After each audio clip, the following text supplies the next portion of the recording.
Nah, ini dia sekarang Tuhan Yesus menampakkan diri. Tuhan Yesus bilang, damai sejahtera bagi kamu.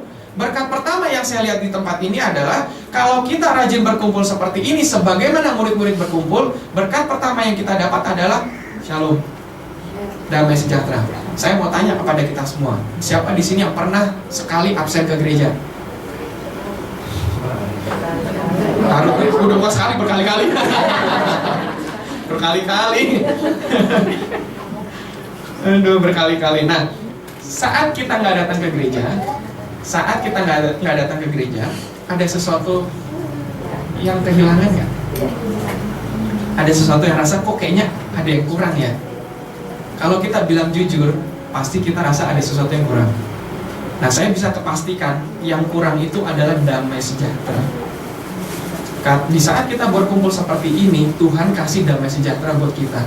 Entah bagaimana caranya, saya nggak bisa jelaskan sebagai hamba Tuhan. Di saat kita datang beribadah seperti ini, entah bagaimana caranya deh, masalah kita pun banyak, pergumulan kita pun besar, sakit penyakit kita pun juga udah banyak.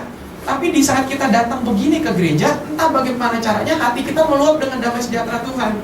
Sama seperti itu, murid-murid berkumpul dalam keadaan takut, Tuhan Yesus menampakkan diri. Tuhan Yesus berkata begini, damai sejahtera bagi kamu.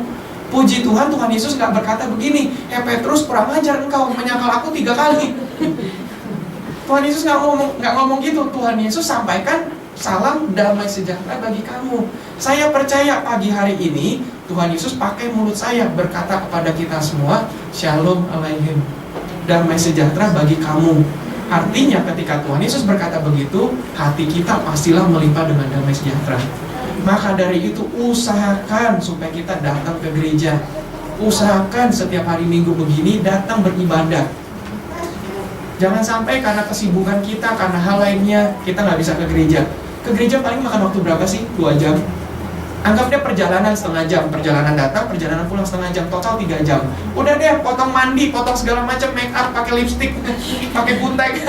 Anggaplah jadi berapa tuh tadi? 3 jam, 4 jam. Hanya 4 jam di hari Minggu kita luangkan loh untuk Tuhan. Tuhan sudah selalu menantikan kita di tempat ini. Pendeta Reinhard Bonnke pernah berkata dalam khotbahnya, dia berkata begini, saya kutip untuk kita semua.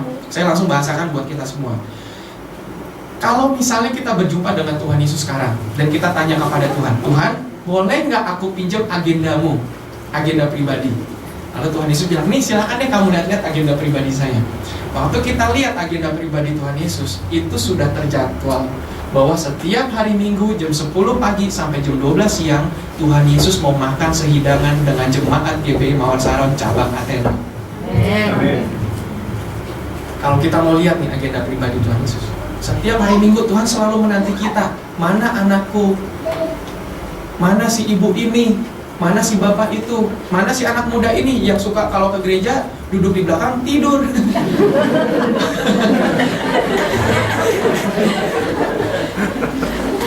Ini contoh. Saya tahu di sini gak ada yang tidur semua.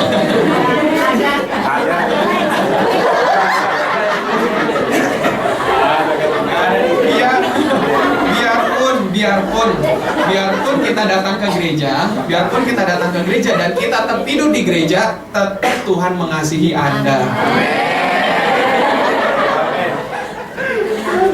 Saat kita tertidur, Tuhan tidak akan menurunkan petir dari langit menyambar yang tertidur, enggak. Maksudnya adalah di saat kita berkumpul di situ Tuhan akan memberikan damai sejahtera bagi kita. Tuhan berkata begini di pasal-pasal sebelumnya, masih di Yohanes. Tuhan Yesus berkata begini pada saat jamuan makan malam terakhir. Sebelum dia malam terakhir ditangkap, Tuhan Yesus berkata begini, damai sejahteraku kuberikan kepadamu. Damai sejahteraku ini tidak bisa didapat dari damai sejahtera dunia. Beda damai sejahteranya. Bapak Ibu, dengan kekuatan ekonomi kita bisa pada hari Minggu seperti ini nggak datang ke gereja, kita pergi makan di hotel berbintang 5.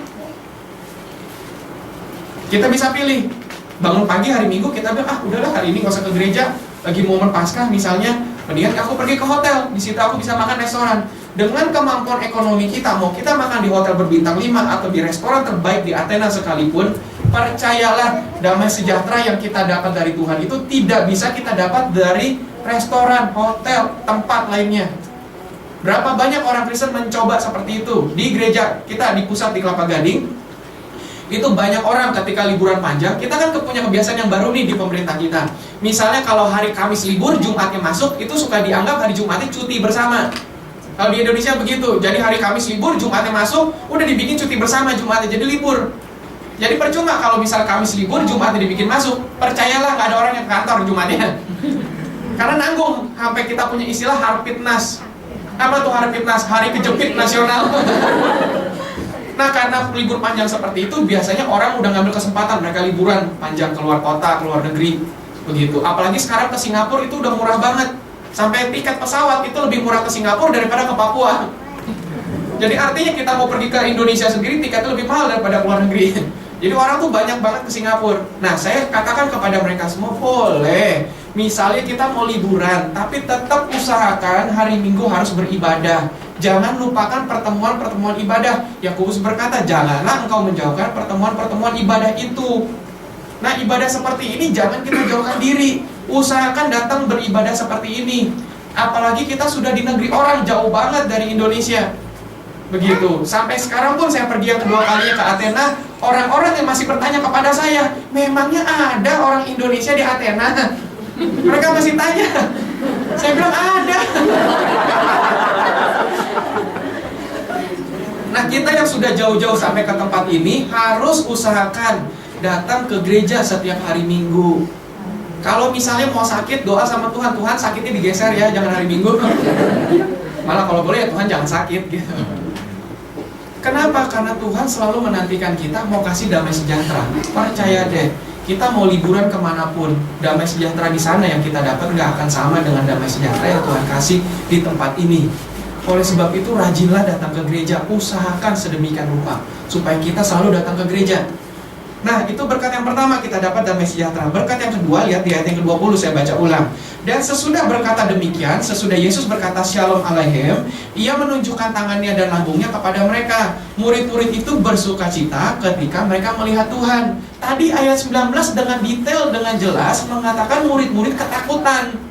Sekarang ayat 20 dengan jelas lagi dicatat murid-murid bersuka cita. Ada perbedaan dari kondisi hati mereka. Yang sebelumnya takut, dalam satu ayat berikutnya bersuka cita.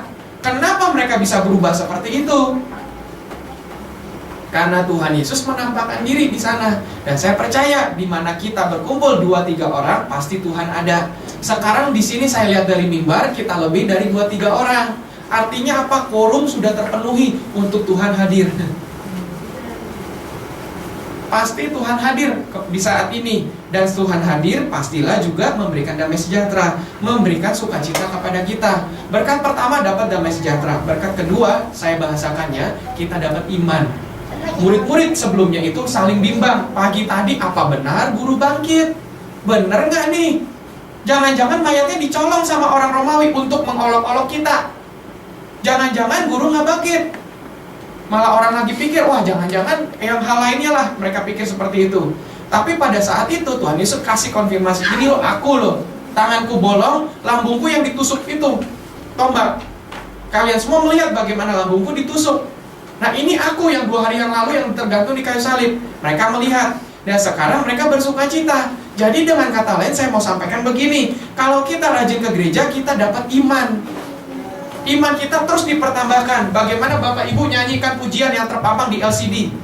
Kita lihat di situ ayat-ayatnya, kata-katanya, kalimat-kalimatnya. Iman kita bertumbuh. Kita dengar worship leader memuji Tuhan, iman kita bertumbuh. Apalagi dengan firman Tuhan dari hamba Tuhan, iman kita makin bertumbuh. Nah itulah pentingnya kita harus ke gereja. Supaya apa? Iman kita terus bertumbuh. Izinkan saya pakai contoh ilustrasi seperti ini. Saya mau tanya, di sini siapa yang punya handphone? Semua, oke. Atau kalaupun misalnya nih, andai kata nggak ada orang yang nggak punya handphone, pasti tahu handphone itu makhluk apa. Sekarang kalau kita pecahkan handphone itu, kita uraikan, salah satu handphone itu pasti ada satu unit yang namanya baterai. Setuju? Mau handphone merek apapun, harga berapapun, pastilah handphone tersebut punya baterai.